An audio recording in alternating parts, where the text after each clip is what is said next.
One. All right, we are live. We are live, ladies and gentlemen, boys and girls. We are here with my new good friend, Sarah Elkins, and she is here. She tells us that she's going to explain that storytelling can build resilience in your business and in life. Is that what you're here to tell us today and show us, Sarah, today? Absolutely. Yes. Awesome. Well, we shall see. We shall see in this latest episode of The Authority Project.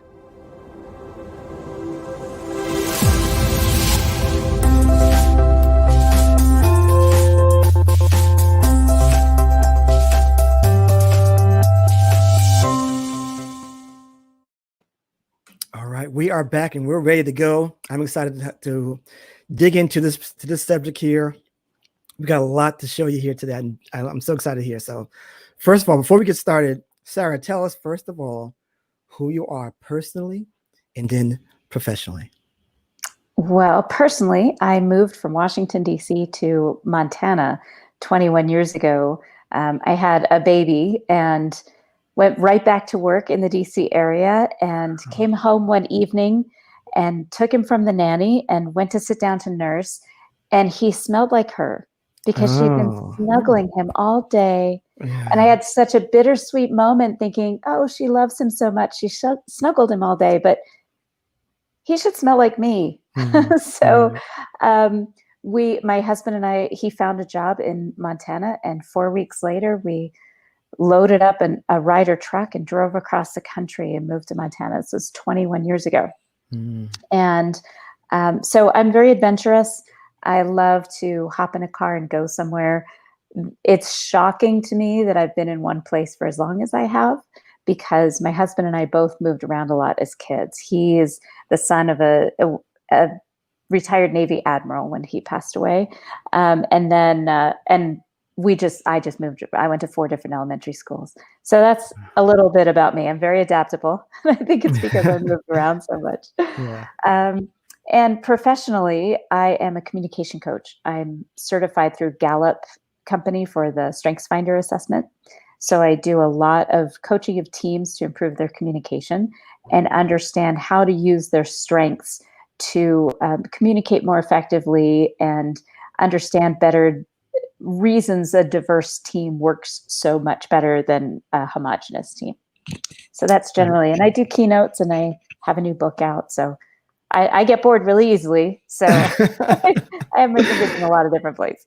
So I think you might have kind of gave us your story there, but just anything in more in depth, since we are talking about stories, I wanted to start with yours. Is there anything else you want to dive into as far as your story, of how maybe you've got to this place of making sure, realizing that storytelling is the thing? Maybe we'll start there.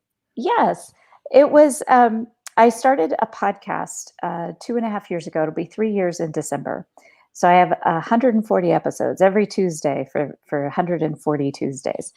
And the whole idea of it was to share people's stories and to understand what their pivotal moments were in their lives, things that really impacted how they see themselves and how they see their place in the world, their role in communities and in relationships. And after, I don't know, 60 or so episodes, I realized that many people can't tell a story. They don't necessarily know which story to tell. They don't know necessarily what the important aspects of the story might be that will then help them connect more authentically with the people around them. So, for instance, I worked with a CEO of a company in New York City and interviewed him for my podcast. And he had a really hard time identifying a pivotal founder's story. Like, why did he start this company? And what that does is it doesn't allow him to be able to build the advocacy in his employees and his clients that he needs. People want to be connected to what they're selling. They want to be connected to the products they're using. And when you can share a story about, say, working in government agencies in the public sector for so many years, that it inspired you to make things easier for other people in that sector or to make things easier for communities to communicate, this is why I do this. And having a very specific incident, like when I worked at a city and I was a public affairs person, and somebody called me and said that they really wanted to be able to submit this form online. And they're really frustrated because they couldn't get in. They live 50 miles out of town. Their car isn't very reliable, but they couldn't submit this request online. And I found a way to do that for them. And I used the tool actually of what I'm talking about. The CEO of that company, I actually implemented his software for the city so people could submit things online. And it changed the way people communicate in our community with their local government agency. So having that story is really, really important. And that was having that podcast and drawing stories out of people, helping them identify those pivotal moments. I found that is really important, and people were underestimating the value of it and also their own ability in sharing it. They say, "Oh, my stories aren't that interesting." Yeah. So we talk about telling stories all the time. Now, it's a big thing. We were talking before for the show that it's becoming more and more popular. If that's a good word to say. About building a business on the backs of it.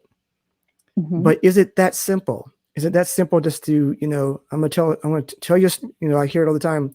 Tell your story. That's your business. That's it. Is it that simple, Sarah? No, it's definitely not that simple. Well, it can be. It can be. Some people are naturals at it. Some people can engage an audience very quickly with a story, and others struggle with it. But what bothers me at this point is that it's become kind of a buzzword, as if storytelling is the end all. Once you can learn to tell a story, that's all you need to do. It's kind of like a silver bullet. And buzzwords have always bothered me because they take a particular instance and they take it out of context and they make it its very own thing. But you have to have context to truly understand it. So it is simple if you can identify specific moments in your life that you can share as a story.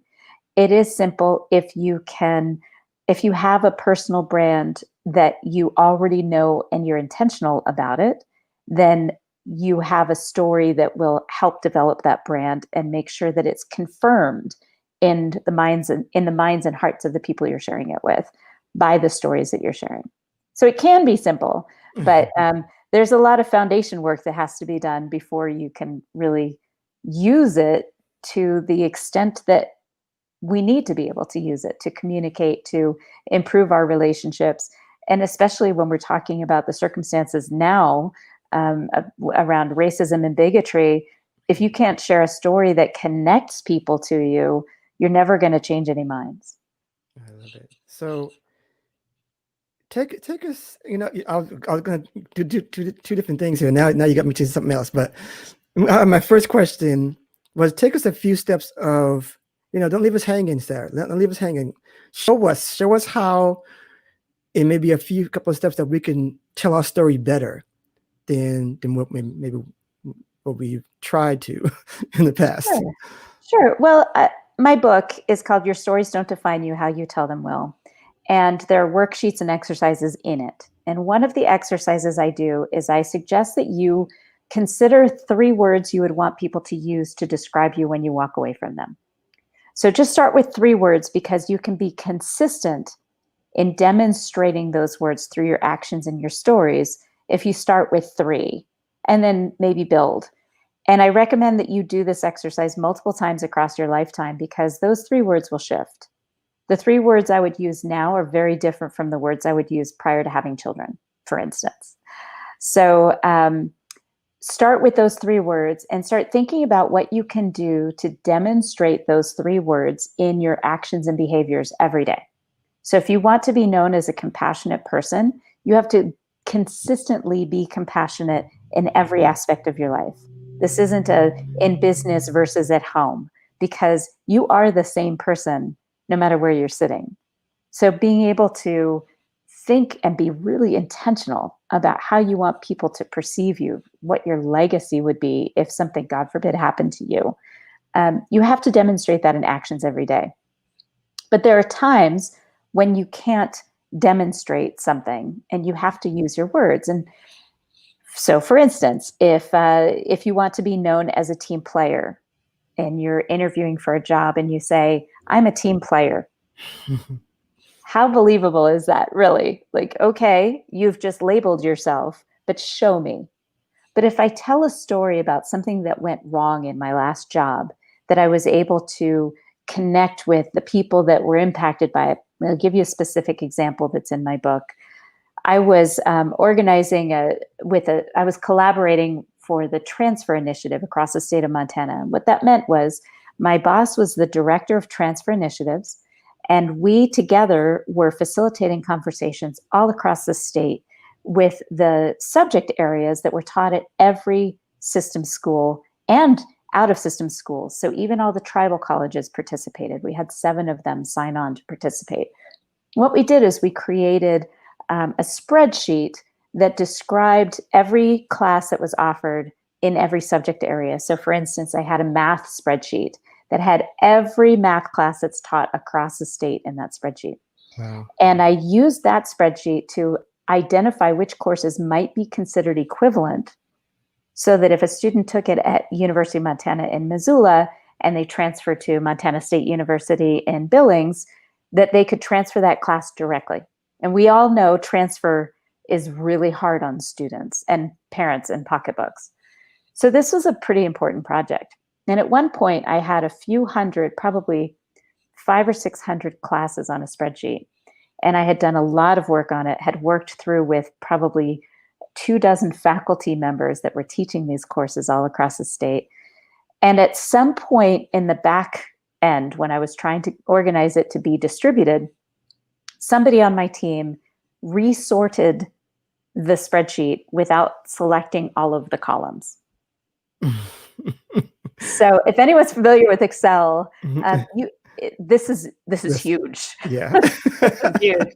Because we disconnected the school, the code for the school from the classes that were being offered. And I figured this out after I was looking at it, and I thought, wait, that doesn't look right. And I went back to the original list that I had created and realized what had happened. So what did I do? Well, first thing I did was I went to my team and I said, I don't know where this happened. I don't know who did it, but this is what we're dealing with. We're going to have to find a way to fix it. So I'm going to take the first effort, and then I'm going to send it back to you guys, and you're going to have to look it over and see if you catch any glaring errors. But I'm going to call every faculty member that participated in this and tell them what happened, so that they know to look at their courses and to make sure that they trust that I'm being upfront and transparent about it. And as a team, we agreed on this course of action and we moved through it. And I can tell you there was only one faculty member that really took it badly. But the rest were all so grateful that we were transparent as a team, that this mistake had happened, that we owned it, and that we took it on to fix it and put in a lot of hours and effort to reduce the impact on the people, on the faculty that we were working with. And so I tell this story because I want people to know I'm a team player. I want people to know I'm creative. What else can you tell about me as an individual and my work ethic just from hearing me tell that story? Awesome.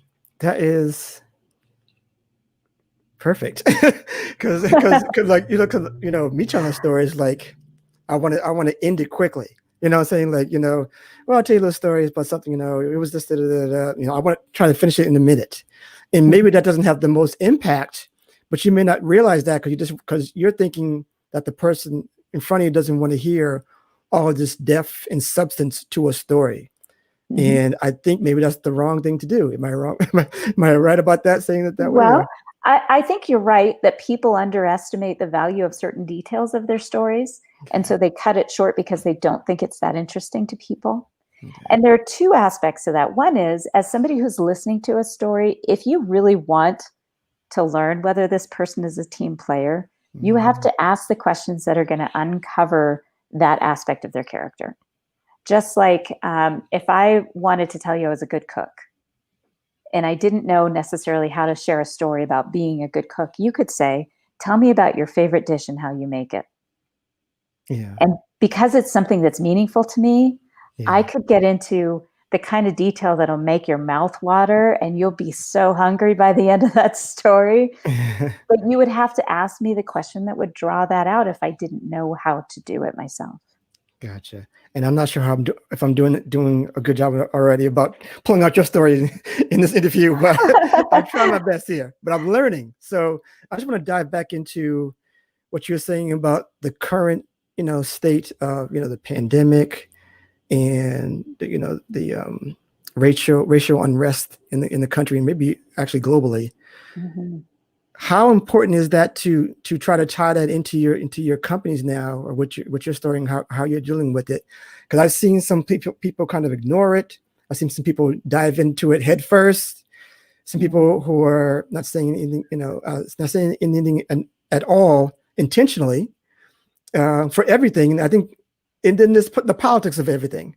So how do you tell a story and be politically correct, hopefully, or so a point, because I think a lot of people are scared about losing friends, losing business, right. And they want to say the right things, but they don't want to, it's a hard subject on both accounts, not just the racial inequalities issue, but also the political issue, also the pandemic and how people are trying to deal with that.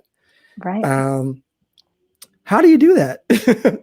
Well, let's go back. There are two parts of our previous conversation. One, before we went live, we talked about Amazon. Yeah. I said, I love to send people to bookshop.org. It actually damages my chances of becoming a better known author by sending people to bookshop.org, because you can't write a verified review on Amazon if you don't buy the book through Amazon. So I'm kind of shooting myself in the foot in a way by sending people to bookshop.org, but bookshop.org supports independent booksellers.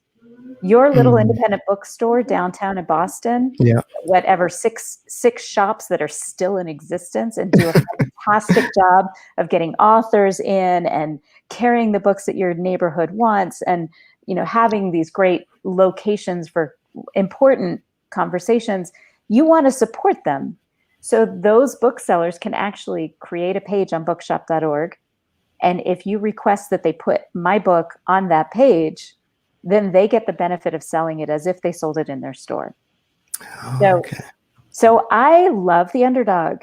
I'm not super excited about supporting Amazon. I know that they offer jobs, but are they good jobs? Are they supported jobs? Are they getting paid time off for sickness? I mean, are they demonstrating corporate responsibility? I'm not so sure about that. So for me, it's about putting my money where my mouth is. If I am going to spout off about how important it is to pay people and have paid sick leave, so people don't have to take their sick kid to school, who then is going to share that virus, whether it's a standard flu or COVID, that's part of what's driving this pandemic, is a lack of corporate responsibility. Yeah. So I'm going to send people to bookshop.org. That's my message.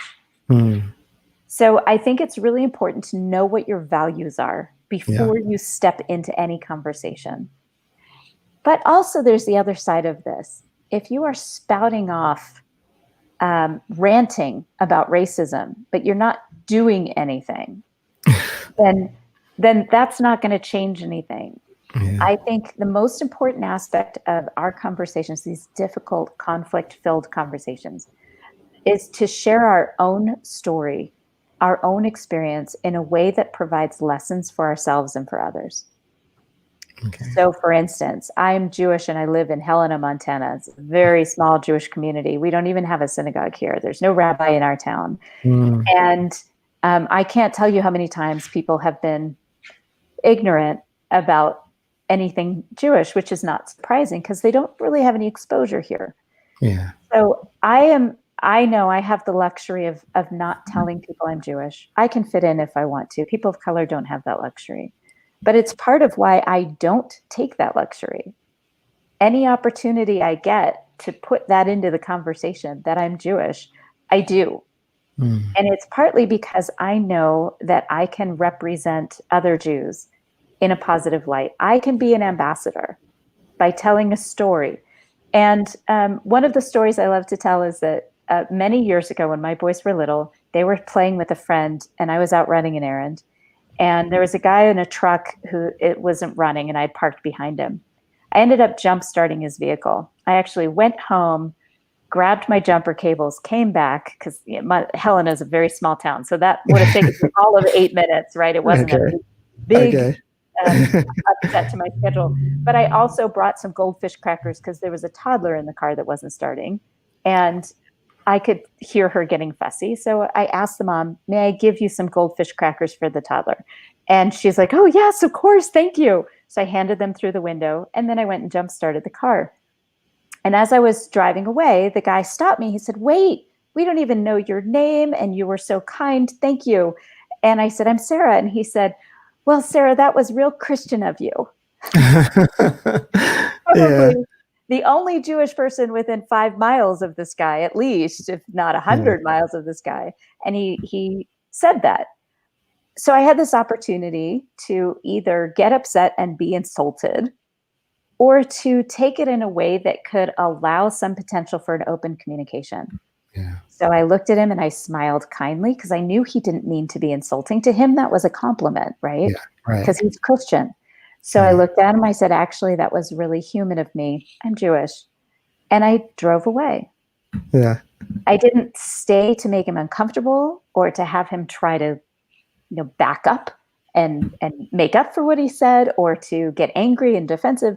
I just drove away to leave him with that thought that maybe he was wrong, and maybe that might be a little insulting. Got it. So that maybe I got a few more questions. I'm not sure how long me, but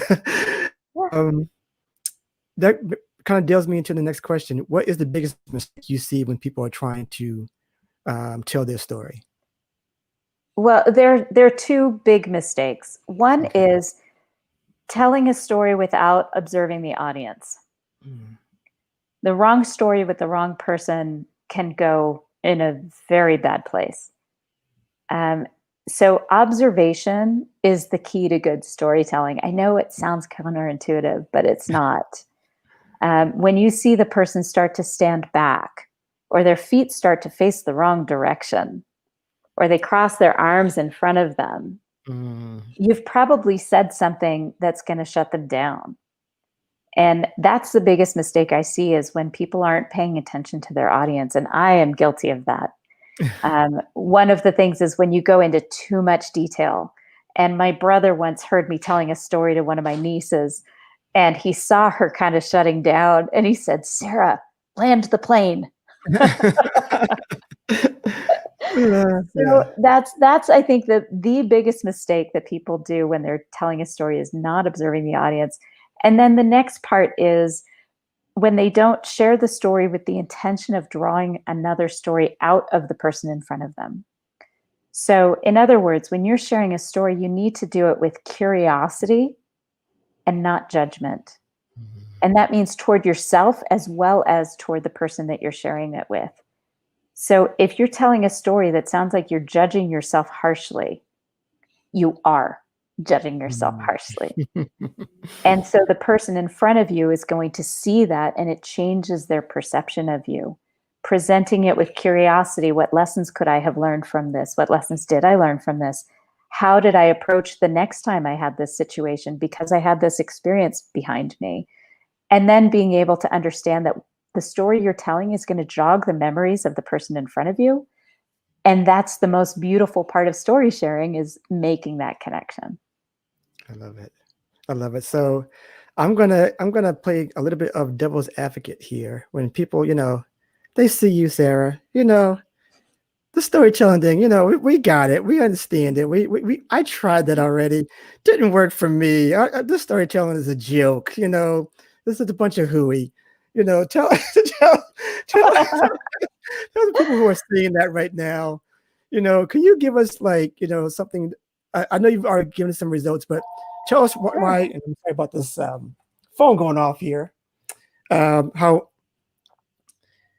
important it is, why you are so, and we haven't even got what the biggest part of this topic was, to build resilience, and how is that all connected, and why are you so firm on this, that you have to tell a great story? Well, let's just look at a straightforward example in a personal life story. And this could be an interview for a job, but we're going to use this as an analogy for work related stories. You go out on a date with somebody, and the whole time they're telling stories about their ex and how horrible that person is. They're telling them how they hurt them and how they took advantage of them, and how they left them feeling really wounded and hurt. And while all that is probably true, how is the person in front of you taking these stories? Mhm.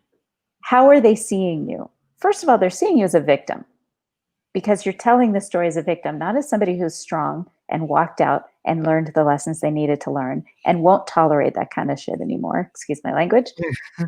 They're seeing somebody who's complaining and sad and stuck. And one of the most damaging parts of that is that the person in front of them is wondering, well, if we went out for a few months and then we broke up, would you be saying the same awful things about me that you're saying about him? Mm. It leaves people. So there are two aspects of that story. And this happens in business all the time in interviews, whether it's media interviews or job interviews. You tell a story from a perspective of a victim, and you don't come to the conclusion of what you learned from the experience. So there are two things that happen in that environment. One is you are telling yourself you're a victim. Your internal messages, your identity is shaped by how you tell that story. This is researched. There's a body of research around your personal narrative and how it impacts your identity. So not only are you telling yourself you're a victim, but you are also continuing that pattern because you're not figuring out what you learned from those experiences. And you're giving this perception to somebody in front of you that you may not want them to have. And you're attracting people to you that have that same mentality. So if you're wondering why the people around you complain all the time, it might be you. Yeah. You are the common person in that relationship if you see this pattern. So I mean, that alone is worth identifying the stories that you're sharing the most often. Ask a friend, what stories do I share the most? Are they about my ex and are they horrible? Are they about all the bosses that abused me? What are the majority of the stories that I'm sharing with you? Dig, Mm. figure it out.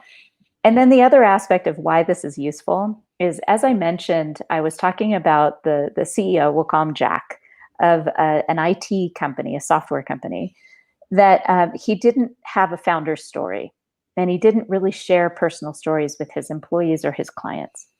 And he felt a disconnect with them. He absolutely felt like he wasn't particularly connected with them. Yeah. Did he want to be? I don't know. But I can tell you that if you have that disconnect, if you feel disconnected from people, you are not going to inspire people. You just won't. You have to connect with people to inspire people. And you may be able to inspire them in the short term, but if you want them to change something and take action, inspire them to actually do something, then you have to connect with them. And the only way to do that is to share some level of vulnerability through a story. I love it. I love it. And I have one last question. This is great stuff here. I have one last question that I ask all of my guests, and it's simply this. If there's a person out there now, they're listening to you, Sarah, they're very interested in you, they like you, they want to be Woohoo! just like you. Oh, no, you don't. They want to do what you do, should I say. And they want to be an authority in their field, basically doing what you do. Can you tell them just like one or two things that they need to do to get to where you are and where you've been, to the point where you Sure. are today? Sure. Well, there's a Richard Branson quote about when somebody asks you to do something that you don't think you're qualified for, say yes and then learn, figure it out. I'm a big believer in that. I don't think there's ever the right time to step out of your comfort zone and do something new, because you're always going to have a reason that you shouldn't or it won't work. There is no right time. So my first suggestion is, if somebody offers you something that looks like an opportunity that can lead to something, just take it. Just say yes and figure it out. There's so many resources out there for you to learn from. Don't think you have to do it by yourself. Develop a posse. Surround yourself with people who believe in you, who, when you have some crazy idea, they say, "Oh, that's awesome. How can I help?" Love it. Or they might say, "Oh, that's awesome. Did you think about this?" And they give you some questions that help you dig a little deeper to figure out, A, do I really want to do that? Because sometimes you don't. Or B, I'm going to hit this obstacle and I need to be prepared for it. So those are the two things. Take the risk, step out, surround yourself with the people that are going to see you succeed and want to help. I love it. That's perfect. Perfect messaging there. Unbelievable. I am so happy you came in today and you just really put it together here with storytelling, because I think a lot of people like you said, we're just telling stories, but don't know how to tell this story, basically. Without intention. Yeah. Yes, exactly. So let us know now how people can get a hold of you after this show. Sure. And thank you so much for having me on the show. It was such a pleasure to get to know you before the show and over messaging and Yes, watching you on Facebook. It's been really a pleasure. So thank you for that. Well, thank you. Appreciate that. So my website is elkinsconsulting.com. I do individual coaching for, I use Gallup's StrengthsFinder tool, as that assessment really helps me get started with people and understand what motivates them and how they learn, so that they can really use what they do well naturally to improve their outcomes in relationships. I'm available for keynotes, virtual keynotes right now. I can do them in person if they're outdoors, and I just recently did a StrengthsFinder workshop with a team of 8, and we did it outside in a beautiful garden. And That's awesome. yeah, it was really lovely. I love doing them in person. And my book, Your Stories Don't Define You, How You Tell Them Will, as I said, I send people to bookshop.org, even though it kind of shoots me in the foot because it's, as a matter of fact, some people have purchased the ebook on Amazon just so that they can write the review on Amazon, and then they purchase the paperback so they have the worksheets and stuff in front of them. That's nice. That's the plan. That's the way to do it. Someone's saying here, Cindy is saying, it is all about the transparency in telling the story. Just get her comment out there. Absolutely. Thank you, Cindy. And matching your emotion with the story you're telling. So when I tell a story, when I told the story about moving from Washington, D.C. with this baby and having him smell like the nanny instead of smelling like me, that's pretty vulnerable. That's not something that I would just randomly share. It has to be with intention. And you're right, Cindy, it's all about transparency. I love it. And I'm just showing your other places they can find you here on Instagram, LinkedIn, and Facebook. Elkins Communication on Facebook, LinkedIn. I love this. The smile is free on LinkedIn. And Sarah Lynn Elkins on Instagram. I'm going to be following you there as well. So just if you have anything else you can share before we go, any last words of wisdom, we can get out of here. Anything else? One last thing, when you asked what I would recommend for people to do to take the next step and do either what I'm doing or what they love to do, I would suggest that you think in terms of being really present right now, because things are so uncertain, and so many people are focused on what's uncertain in their lives. They're so focused on the future or the past that they're not being really present. So I would suggest that if you really want to do something new and something different, and you can't just jump because you're providing health insurance for your family or you have a mortgage you have to pay, think about what you can do, what you're certain of, that you can do every day for 15 minutes to get toward that goal. So if that means getting on LinkedIn and commenting on something so that you start connecting more authentically with a network there, or writing a blog post, or sharing other people's work on Facebook to establish yourself as an authority in your field. You don't have to create original content, but just do something to start building your digital footprint and to start building a network before you necessarily need them. That's what I would recommend. That's outstanding. I'm so glad you said that. That just take that there. If you get anything else, get that last piece of wisdom there. Absolutely. And I just want to read it. Just emphasize again your book. Your stories don't define you. How you tell them will. Incredible title. So get out there. Bookshop.org first, And then if you have to, Amazon.com or Barnes & Noble, the others. So absolutely good stuff here. And last thing before we go, I'll put my ticker tape in there a little bit. We are in the third week of our digital product giveaway. So we gave away a microphone, the one I'm actually using with the pop filter the first week. Yes, this last week we gave away the smartphone gimbal stabilizer for when that's you're so handy. yeah.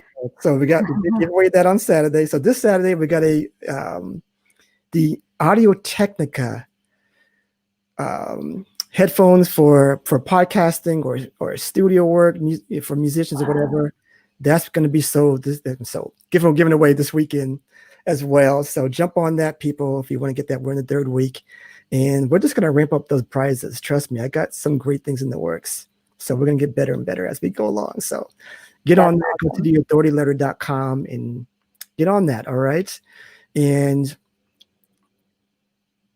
last thing, get a hold of this girl here. She's amazing. She's amazing. Connect with her, talk with her, and so you can help build your story better and say it better and communicate it better.